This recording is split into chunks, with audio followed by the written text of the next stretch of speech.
1절 말씀에 보시면 믿음이 강한 우리는 믿음이 약한 자의 약점을 담당하고 자기를 기쁘게 하지 아니하실 것이다, 이렇게 말씀합니다. 그러면 우리는 이런 질문이 생깁니다. 과연 어떤 사람이 믿음이 강한 사람이고 어떤 사람이 믿음이 약한 사람일까? 예를 들자면 먹을 제사 제물을 먹지 않고 지키는 사람이 믿음이 강한 사람인가? 아니면 그런 음식이라도 의심하지 않고 먹는 사람이 믿음이 강한 사람인가? 아니면 의심하고 먹게 되어진다면 이 사람은 믿음이 약한 사람인가?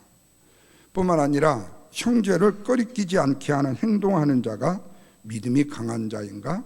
아니면 형제를 조금 꺼리끼게 하는 행동을 하는 사람이 믿음이 약한 사람인가? 이 말씀을 보면서 우리가 생각되는 것은 내가 어떤 행동을 했고 앞으로 어떻게 할 것인가에 대한 내용으로 지배하게 됩니다. 그렇지만 하나님의 말씀대로 산다는 것과 예수를 믿으면서 산다고 생각하는 사람들이 지금 내가 행동하며 사는 것, 그리고 지금 내가 생각하면서 사는 것, 이것이 바로 하나님 앞에서 정당하고 바르게 신앙생활을 하면서 살아가는 삶이다라고 생각하는 것이죠. 그래서 예수를 믿으면서 신앙생활을 하는 것도 모두 다 어디에 근거가 두냐면 나의 액션, 나의 행동에 근거를 둡니다. 그러다 보니까 내가 행동하는 것 자체가, 왜냐하면 나는 신앙의 전통을 가졌고 신앙의 직분을 가졌고 신앙의 오랜 우리의 혈통을 가졌기 때문에, 그래서 신앙인 되어진 내가 행동하는 근거가 예수를 믿는 믿음의 근거가 된다, 기준이 된다라고 생각하는 경향들이 많을 수 있다는 거죠.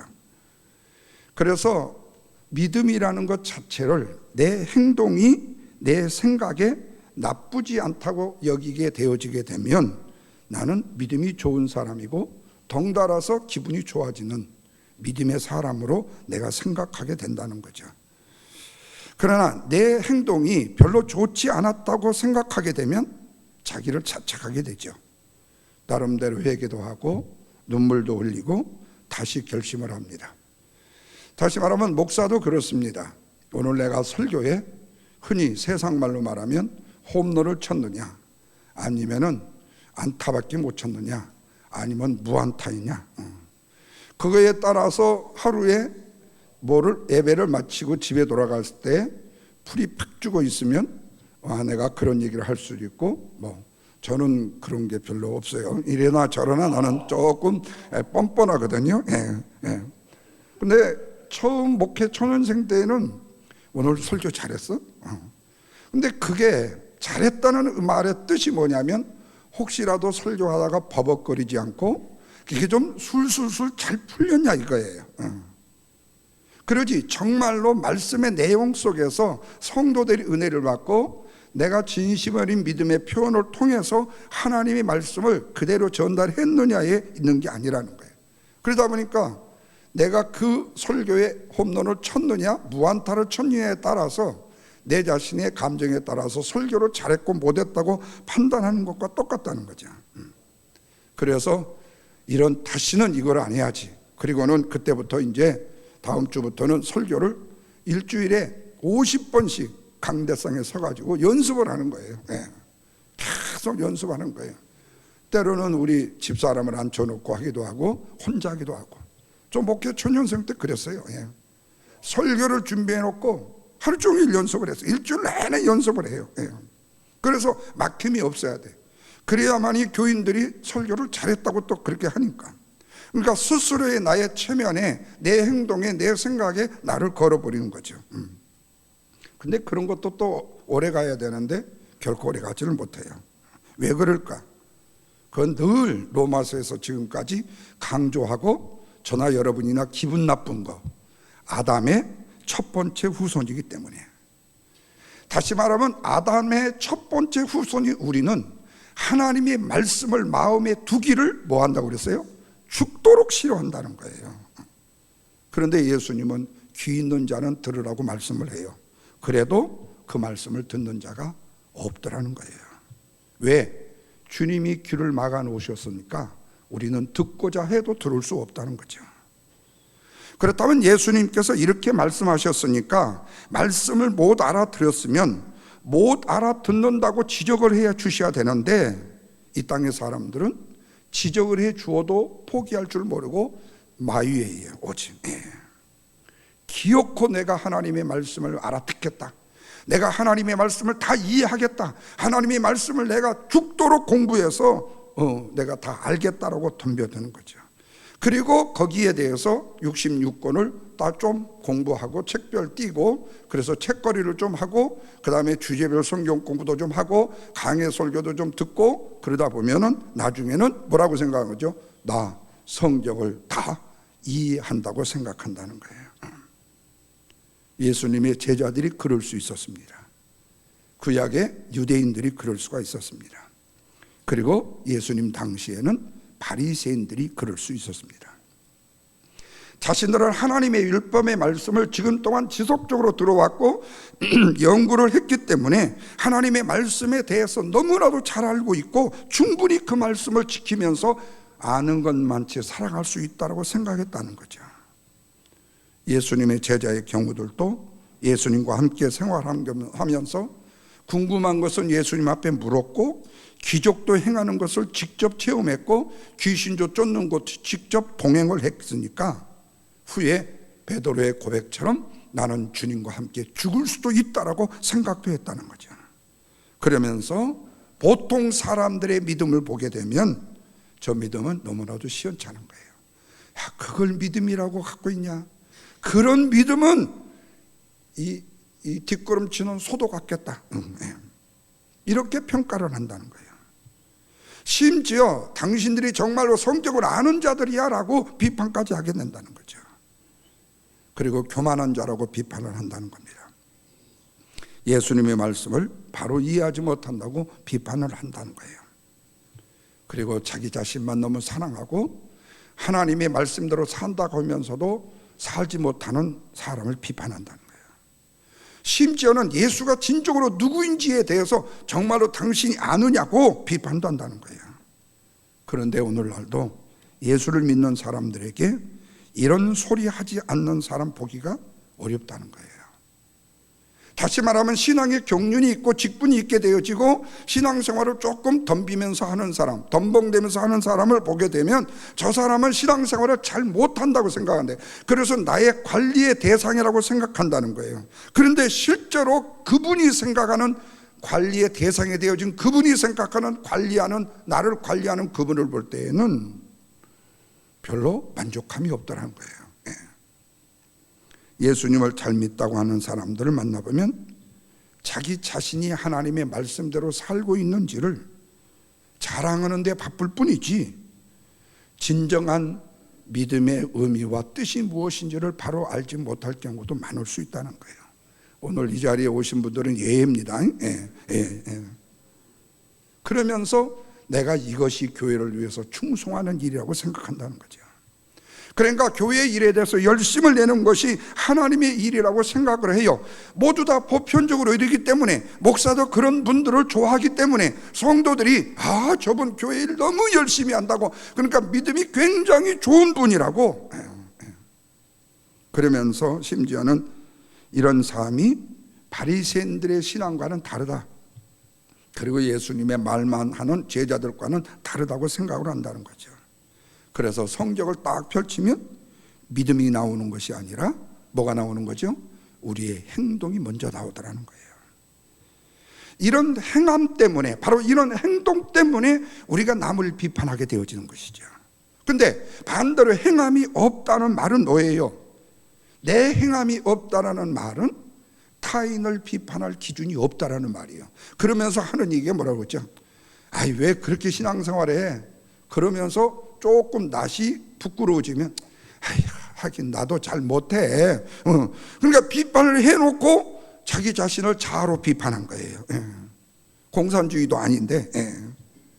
그러다 보니까 다른 사람에 비해서 내가 어떻다는 말은 할 수는 없지만 믿음이 강한 자와 믿음이 약한 자에 대해서 스스로 내 행동으로 평가를 해버리게 된다는 거예요. 오늘 말씀 짧은 기절이지만 한 절에 이 말씀이 나와요. 이 말씀으로 우리가 읽는 순간에 믿음이 강한 자가 어떤 사람인지 약한 자가 어떤 사람인지, 그러면서 나는 믿음이 강한 자인가 믿음이 약한 자를 먼저 생각한다는 거죠. 근데 또 반복해서 말씀드리지만 첫 번째 아담 안에 있는 자들은 모두 다 죄 아래 있는 자이기 때문에 이 생각에서 벗어날래야 벗어날 수가 없어요. 그 생각을 하는 것 자체가 비정상이에요? 아니요, 정상이라는 거예요. 하나 풀어보겠습니다. 요한복음 6장 28절에 보면요, 예수를 믿겠다고 따르겠다는 사람들이 예수님 앞에 묻습니다. 우리가 어떻게 하여야 하나님의 일을 하오리까? 이 질문이 그냥 하는 질문이 아닙니다. 물고기 2마리, 보리떡 5개로 장정을 5,000명을 먹이신 다음에 예수님이 행하신 기적을 체험한 자들의 질문입니다. 그러자 예수님께서 이들에게 26절 이하에서 진실로 너희에게 이르노니 너희가 나를 찾는 것은 표적을 본 까닭이 아니요 떡을 먹고 배부른 까닭이로다. 썩을 양식을 위하여 일하지 말고 영생하도록 있는 양식을 위하여서 하라. 이 양식은 인자가 너희에게 주리니 인자는 하나님 아버지께서 인치신 자니라. 이렇게 말씀을 합니다. 예수님을 찾아온 자들에게 예수님이 하시는 말씀이 왜 나를 찾느냐고, 그 이유가 떡을 먹고 배부른 까닭이 아니냐고. 이 말을 다른 말로 말하면, 좀 속된 표현으로 말하면, 나에게 뭔가 얻을 것이 있으니까 나를 찾지 않느냐? 그렇잖아요. 오늘 우리가 교회를 나오고 신앙생활하는 이유도 나에게 뭔가 필요 때문에 내가 신앙생활을 해야 되지 않느냐? 이거는 굉장히 양심적인 신앙인의 고백일 수 있어요. 맞아요. 떡을 먹고 배부르기 위해서 예수님이 나에게 효용의 가치가 있기 때문에 내가 예수님을 찾아왔어요. 이것은 어쩌면 굉장히 양심적인 고백이에요. 그런데 예수님의 말씀은 이들을 비판하는 말씀이라는 거야. 이런 생각으로는, 이런 마음으로는 뭐를 받을 수 없다? 구원을 받을 수 없다. 그러니까 예수님이 생각하시는 구원과 예수님을 찾아왔던 자들의 구원이 너무나도 다르더라는 거죠. 오늘날도 마찬가지입니다. 예수님을 찾는 자들의 구원과 예수님의 구원이 너무 달라요. 그래서 예수님께서는 썩을 양식을 위하여 일하지 말고 영생하도록 있는 양식을 하라고 말씀을 하셔요. 왜? 너희들이 지금 찾는 것은 썩은 양식을 위해서 찾는 것과 같다. 이런 식으로 예수를 믿어봐야 결국에는 천국에 갈 수 없다. 그러면서 예수님은 아무리 많은 무리라 할지라도 그들 모두를 하나님의 사람으로 미안하지만 취급을 안 하셨다는 거예요. 어떤 장로님께서 나한테 이런 말을 늘 하시는 분이 있어요. 목사님 설교하실 때 제발요, 다 죄인이라고 하지 마세요. 아니, 생각하세요. 목사님, 바쁜 일주일 내내 일하다가 교회에 시간 내서 가요. 그런데 시간만 내는 게 아니에요. 헌금까지 가지고 가요. 헌금까지 가지고 가서 시간에 목사님 말씀을 듣는데 목사님이 계속 야, 이 죄인들아, 이 독사의 자식들아, 이렇게 얘기하면 누가 기분이 좋겠어요? 헌금 100불 내려다가 기분 나빠서 10불밖에 안 내요. 그래서 아마 우리 교회는 먼저 헌금을 걷는지도 모르겠지만 그렇게까지 말하면서 그러면서 제발 기분 좋은만 이 얘기만 하라는 거예요. 그러면서 하는 얘기가, 보세요 목사님, 기분 좋은 이 얘기, 하나님은 사랑이십니다, 여러분을 사랑하십니다, 어떤 형편이 있든지 하나님이 여러분을 돌보십니다, 낙심하지 마십시오, 포기하지 마십시오, 그런 교회들 부흥되는 거 못 보셨어요? 맞아요. 얼마나 갈등이 느껴지는지 몰라요. 솔직히 그래요. 왜? 죄인이라면 우리는 늘 말하지만 기분 나쁘다는 거예요. 그러니까 제가 로마서를 지금 일부 예배에 강의를 하면서 일부 예배에 나오시는 분들한테 내가 상당히 죄송스러운 게 그거예요. 그런데 여러분만이 죄인이 아니라 나를 싸잡아 비판하잖아요. 그러니까 그거는 조금 여러분들이 그냥 이렇게 생각하세요. 왜요? 죄인은요, 자기 자신을 바로 바라보지 못하는 특징이 있어요. 왜? 구약의 이스라엘 백성들이 죄인이면서도 자신들이 죄인이 아니라고 했잖아요. 바리새인들이 죄인이면서도 죄인이 아니라고 했잖아요. 그러면서 하는 얘기는 우리는 저들과 다르다는 거예요. 죄인과 다르다는 거예요. 세리와 창기와 다르다는 거예요. 저들을 우리 안에다가, 아니면 저들 안에다가 우리를 집어넣지 말라는 거예요. 우리는 의인이라는 거예요. 이게 바로 오늘날 성도들이 생각하는 신앙의 이야기들 아닙니까? 너무 기분이 나쁘죠. 오늘 우리는 썩을 양식을 위해서 일하는 것이 아니라 영적 양식을 위해서 일한다는 거예요. 그러면서 썩은 양식을 위해서 일하지 말라 하는 이 말씀은 일단은 딱 잘라버리는 거예요. 부정해야 되는 거죠. 그리고 하시는 말씀이 뭐라고 그랬죠? 영생하도록 있는 양식을 위해서 하라. 그러면은 우리는 내 자신이 지금도 영생하도록 있는 양식을 위해서 일하고 있다, 이렇게 생각하는 거죠. 근데 이 문장에 보면요, 이미 썩을 양식을 위해서 일하는 우리인데 무슨 수로, 내 힘으로 영생하는 양식을 위하여 일할 수가 있느냐, 그 말이에요. 이미 지금 그렇게 하고 있는데, 이 말을 다른 말로 말하면 우리 자신의 스스로의 힘으로는 할 수 없다는 겁니다. 그래서 질문을 하는 겁니다. 우리가 어떻게 해야 하나님의 일을 하오리까? 이 말은 영생을 위해서는 내가 무슨 일들이 다 하겠습니다. 하나님의 일도 하겠습니다. 알려주십시오. 나도 목숨까지라도 내놓겠습니다. 그런데 예수님이 하시는 말씀이 하나님께서 보내신 일을 믿는 것이 하나님의 일이다. 그러면 제가 예수를 믿잖아요. 그런데 당시의 유대인들은 만만한 사람들이 아닙니다. 그 말에 당장에 하는 얘기가 당신을 믿을 만한 표적을 보여달라고 말합니다. 그러면서 만나를 애로듭니다. 뭐라고 말하면, 내 아버지께서 너희에게 하늘로부터 참떡을 주시는데 이 떡은 하늘에서 내려 세상에 생명을 주는 것이다 라고 말씀을 해요. 그러자 유대인들이 주여 이 떡을 우리에게 항상 주시옵소서. 너무 재밌어요. 거기에 뭐라고 표현을 했어요? 주여라고 표현을 합니다. 이제서 뭔가 조금 눈이 튀어요. 예수님은 틀림없이 생명을 떡을 주시는 분이라고 말해요. 근데 뭔가 이제 예수님과 대화가 통해. 그러니까 예수님이 자신을 생명의 떡이라고 하면서 이 생명의 떡은 땅에서 솟아난 것이 아니라 하늘에서 내려온 떡이라고 말합니다. 그러니까 유대인들이 또 갑자기 또 이제 생각이 이상해졌어요. 예수님을 비웃습니다. 뭐래요? 너 요셉의 아들, 목수의 아들 아니야? 내가 너희 부모와 너희 신분을 내가 다 알고 있는데 네가 하늘에서 내려온 생명의 떡이라고 헛소리하지 말라. 예수님께서는 세상의 생명을 위한 생명의 떡이라고 말씀하면서 예수님의 살이 떡이라고 말씀하신 거예요. 그러면서 더 험난한 얘기를 하세요. 인자의 피를 마시지 않고는 생명이 없다. 이 말씀을 듣는 유대인들의 반응은 어땠을까요? 이 말씀은 어렵도다. 누가 들을 수 있느냐? 점잖게 표현을 하면서 먹는 게 있고 본 게 있다라고 표현을 합니다.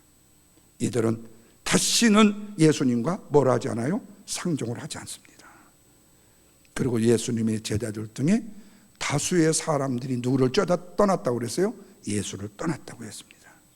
그리고 심지어는 남은 사람들이 예수를 어떻게 해요? 십자가에 못 박아 죽입니다. 사랑하는 성도 여러분, 하나님의 일은 예수님이 홀로 하십니다. 그 누구도 그 일을 도울 수는 없습니다. 그런데 예수님의 제자로 행세하면서 예수님을 따르는 우리들이 하나님의 일을 나도 할 수 있다고 생각을 해요.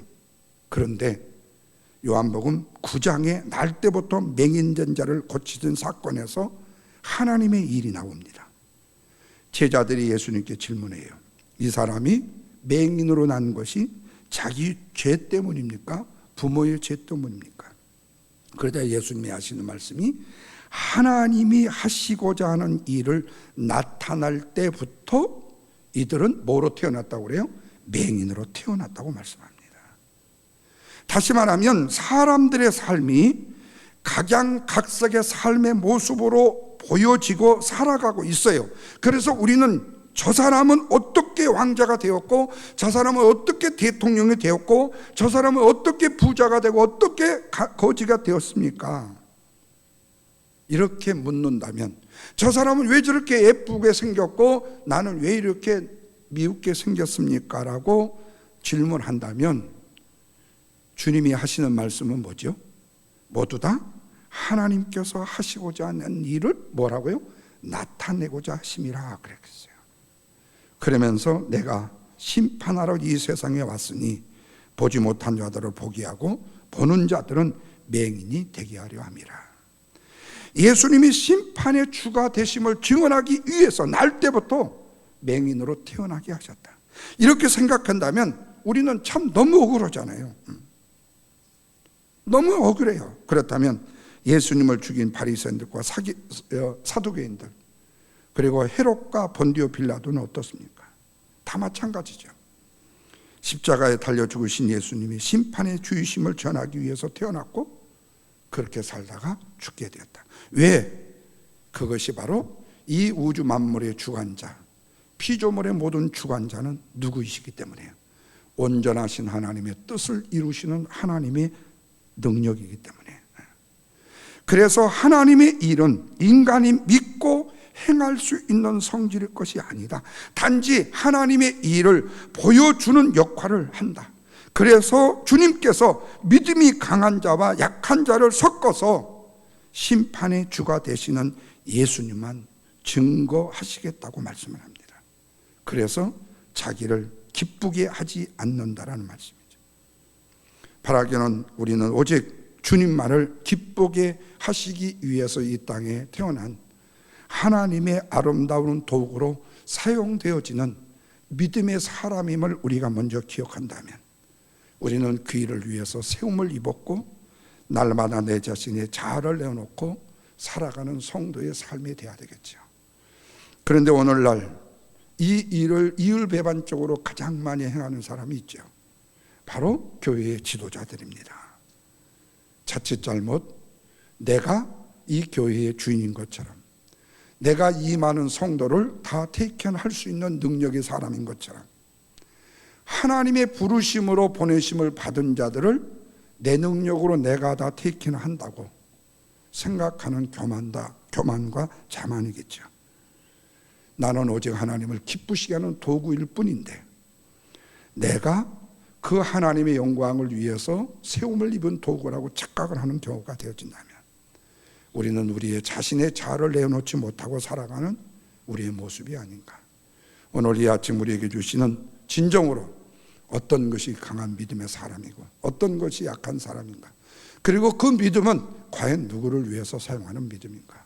그 은혜의 아름다운 축복의 은총을 저와 여러분이 누리고 힘입는 복된 귀한 날 되시기를 주님의 이름으로 부탁합니다.